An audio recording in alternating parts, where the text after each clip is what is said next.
Next answer writing programme ఏంటి? అసలు answer writing programme day 1 నుంచే చెప్తాను.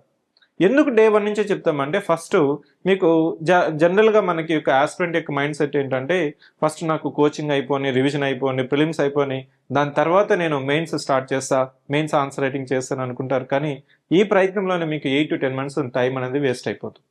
సివిక్ సెంటర్లో మేము ఏం చేస్తామంటే ఫస్ట్ క్లాస్ నుంచే ఇది ప్రిలిమ్స్ కమ్ మెయిన్స్ కాదు, మెయిన్స్ కమ్ ప్రిలిమ్స్. ఎందుకంటే గ్రూప్ 1లో మనకి మెయిన్స్కి మోర్ ప్రయారిటీ ఉంటుంది కాబట్టి మెయిన్స్లో వచ్చే స్కోరే మనకి డిసైడ్ చేస్తుంది. కాబట్టి మీకు ఆన్సర్ రైటింగ్ ఫోబియా అనేది ముందు తీసేయాలి.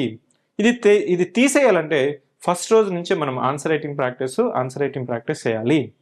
ఈ ఆన్సర్ రైటింగ్ ప్రాక్టీస్ ఏ విధంగా ఇనిషియేట్ చేస్తామంటే ఇమీడియట్గా మీకు ఒక 10 క్వశ్చన్స్ వచ్చి వీటి మీద రాయమని చెప్పాను అనుకోండి, స్టూడెంట్ యొక్క రెస్పాన్స్ ఏంటంటే సార్ నాకు ఇంకా కోచింగ్ అవ్వలేదు, రీడింగ్ అవ్వలేదు, రివిజన్ అవ్వలేదు అని రాయ.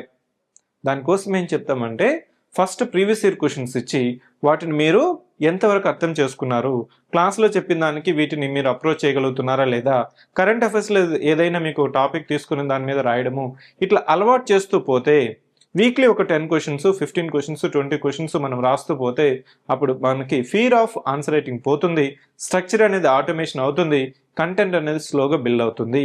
That's a reason that in mains answer writing practice, in mains answer writing we initiate from day 1 itself.